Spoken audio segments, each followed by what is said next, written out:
कांग्रेस ने उत्तर प्रदेश में उपचुनाव नहीं लड़ने का फैसला किया है। कांग्रेस समाजवादी पार्टी के उम्मीदवारों का समर्थन करेगी। समाजवादी पार्टी के प्रमुख अखिलेश यादव ने इसका ऐलान एक्स पर एक पोस्ट के जरिए किया। उन्होंने लिखा कि बात सीट की नहीं, जीत की है। इस रणनीति के तहत इंडिया गठबंधन के संयुक्त प्रत्याशी सभी 9 सीटों पर समाजवादी पार्टी के चुनाव चिन्ह साइकिल के निशान पर चुनाव लड़ेंगे। कांग्रेस और समाजवादी पार्टी एक बड़ी जीत के लिए एकजुट होकर कंधे से कंधा मिलाकर साथ खड़ी हैं। इंडिया गठबंधन इस उपचुनाव में जीत का एक नया अध्याय लिखने जा रहा है। उत्तर प्रदेश में 9 सीटों पर उपचुनाव हो रहे हैं।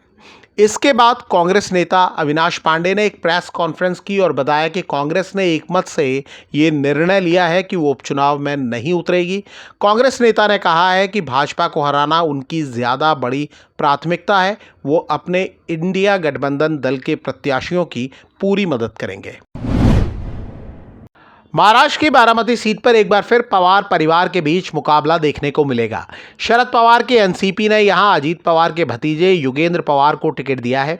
लोकसभा चुनाव में शरद पवार की बेटी सुप्रिया सुले और अजीत पवार की पत्नी सुनेत्रा पवार के बीच मुकाबला हुआ था। इसमें सुप्रिया सुले जीती थीं। शरद पवार की एनसीपी ने विधानसभा चुनाव के लिए पहली लिस्ट जारी कर दी है। इसमें 45 उम्मीदवारों के नाम हैं।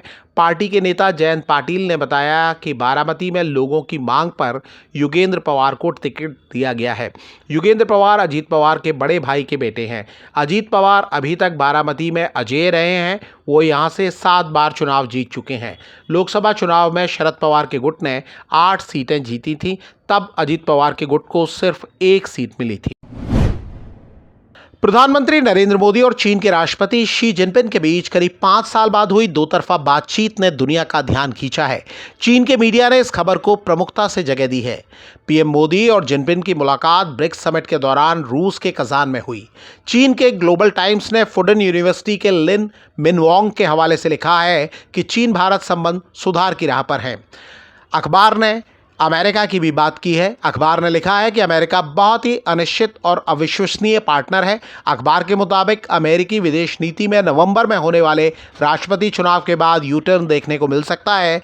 चीन की समाचार एजेंसी शिन्हुआ के मुताबिक दोनों देशों ने संचार और सहयोग बढ़ाने पर जोर दिया है। शिन्हुआ के मुताबिक भारत और चीन मतभेद और असहमतियों को ठीक से मैनेज करना चाहते हैं। पीएम मोदी और शी जिनपिंग की मुलाकात के बाद अब भारत के एनएसए अजीत डोभाल और चीन के विदेश मंत्री वांग यी के बीच बातचीत होगी। प्रधानमंत्री नरेंद्र मोदी और चीन के राष्ट्रपति शी जिनपिंग की मुलाकात पर पाकिस्तान की भी नजर रही। पाकिस्तान के कई एक्सपर्ट इस पर प्रतिक्रिया दे रहे हैं। पाकिस्तान के पॉलिटिकल एक्सपर्ट कमर चीमा ने कहा है कि ये पीएम मोदी की सफलता है और इससे घर में उनका कद बढ़ेगा। कमर चीमा ने कहा कि नरेंद्र मोदी काफ़ी वक्त से चीन के मुद्दे पर घिरे हुए थे। विपक्ष और राजनीतिक विरोधी उनको घेर रहे थे। वो आरोप लगा रहे थे कि चीन ने भारत की ज़मीन कब्जा की हुई है और मोदी चुप क्यों हैं। इस तरह के तमाम सवाल मोदी का पीछा कर रहे थे। चीमा कहते हैं कि इस मीटिंग से पीएम मोदी और विदेश मंत्री जयशंकर ने दिखा दिया है कि वो मसले सुलझाना जानते हैं और वक्त आने पर चीज़ों को ठीक कर सकते हैं। ये एक तरीके से घरेलू राजनीति और विदेश नीति दोनों में पीएम मोदी की बड़ी जीत है। चीमा की राय है कि भारत में पीएम के समर्थक मोदी है तो मुमकिन है कि नारे को और जोर से दोहराएंगे। चीमा का दावा है कि इस बैठक के जरिए भारत ने पाकिस्तान को संदेश दिया है कि आप इंतजार करें, आपसे भी बात की जाएगी। कनाडा के प्रधानमंत्री जस्टिन ट्रूडो अपने घर में ही घिरते जा रहे हैं। ट्रूडो की अपनी पार्टी में उनके खिलाफ असंतोष बढ़ रहा है। खालिस्तानी अलगाववादी हरदीप सिंह निज्जर की हत्या मामले में भारत पर बिना सबूत आरोप लगाने वाले ट्रूडो की मुसीबत हर दिन बढ़ रही है। मीडिया रिपोर्टों में दावा किया गया है कि उनकी कुर्सी तक पर खतरा मंडराने लगा है। रिपोर्टों के मुताबिक 23 अक्टूबर को कनाडा में सत्ताधारी लिबरल पार्टी के सांसदों की बैठक हुई। इसमें ट्रूडो के लिबरल नेता पद से इस्तीफे की मांग जोर शोर से उठी। रिपोर्टों में दावा किया गया है कि असंतुष्ट सांसदों ने ट्रूडो को अपनी शिकायतें बताई। पार्टी के कई सांसद दावा करते हैं कि अगर अगला चुनाव ट्रूडो के नाम पर लड़ा गया तो पार्टी की हार तय है। वो चाहते हैं कि चुनाव के पहले नेतृत्व बदला जाए, यानी ट्रूडो की विदाई की जाए।